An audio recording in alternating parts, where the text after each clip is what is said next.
Selamat datang di SMP Syubbanul Waton, sekolah berbasis pesantren yang mengintegrasikan sistem pendidikan yang berorientasi pada pengembangan kemampuan sains dan life skill, dipadukan dengan nilai-nilai luhur pesantren dalam rangka meneguhkan iman, pembentukan karakter, dan akhlak mulia. Terletak di kaki Gunung Merbabu dan berada di dalam komplek Pondok Pesantren Api Asri Tegalrejo Magelang, sehingga tercipta suasana belajar mengajar yang kondusif.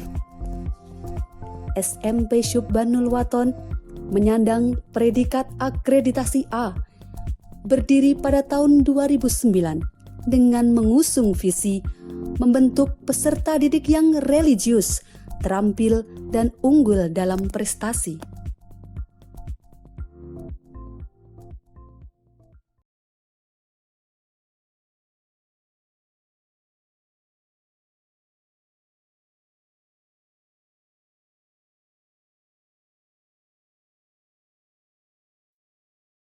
Assalamualaikum warahmatullahi wabarakatuh. Hai semuanya, jumpa lagi bersama kami bertiga pembimbing bahasa Indonesia yang selalu ceria. Semoga kalian semua di rumah selalu dalam keadaan sehat walafiat dan tidak lupa bahagia. Hari ini kami akan mengajak kalian belajar kembali masih dalam bab yang sama, yakni teks fabel. Sudah siap untuk mengikuti pelajaran hari ini? Yuk kita mulai. Saatnya kita belajar KD 4.11, menceritakan kembali fabel atau legenda daerah setempat yang dibaca atau didengar. Nanti, pada tugas akhirnya kalian harus bisa membuat sebuah drama sederhana tentang isi fabel atau legenda daerah setempat yang kalian sudah baca. Saya yakin semuanya sudah banyak membaca fabel di rumah kan? Entah itu dari buku paket, dari buku koleksi kalian sendiri di rumah, atau bahkan dari internet. Kalian bisa memperoleh bacaan fabel dari mana saja yang kalian sukai.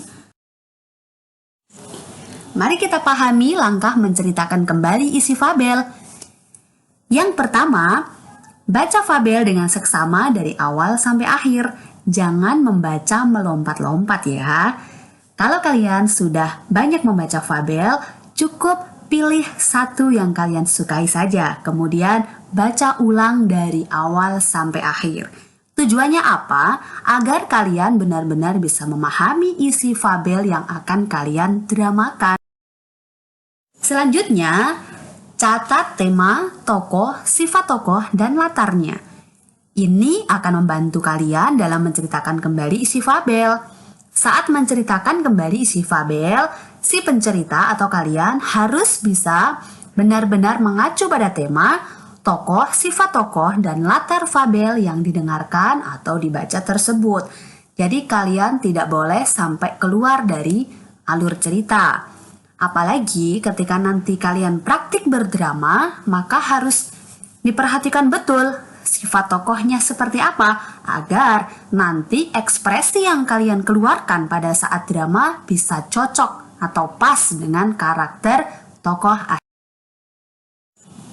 Yang ketiga, catat semua peristiwa atau alur yang terdapat dalam fabel secara garis besarnya saja.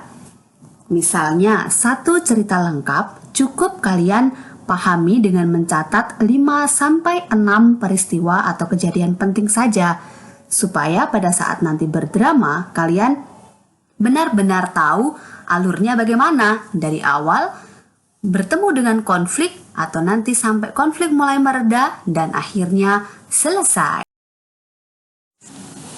Yang terakhir, kalian sampailah pada menceritakan kembali atau mendramakan isi fabel dengan kalimat kalian sendiri.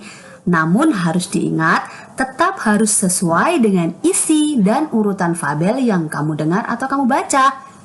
Tokoh dan latar cerita yang kalian ceritakan juga harus sama dengan tokoh dan latar cerita dari dongeng atau fabel yang kalian baca. Jadi, kalian nanti akan membuat sebuah drama sederhana bersama keluarga. Jika kalian bingung karena tokohnya kan ada banyak, akan tetapi saya tidak mungkin mengerjakan sendiri dan tidak mungkin juga bekerja kelompok dengan teman-teman saya karena kami berada di tempat yang jauh, misalnya seperti itu. Maka solusinya kalian berpraktik atau berdrama bersama keluarga kalian di rumah.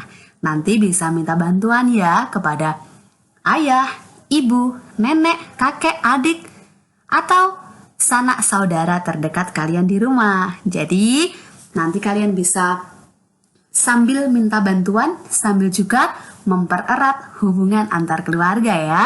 Jadi kami tunggu videonya. Kami harap videonya akan bagus semuanya.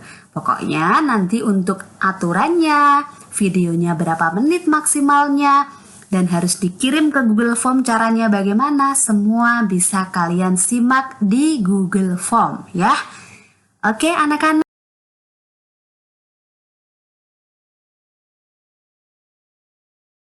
Penjelasan kami tidak perlu panjang dan lebar.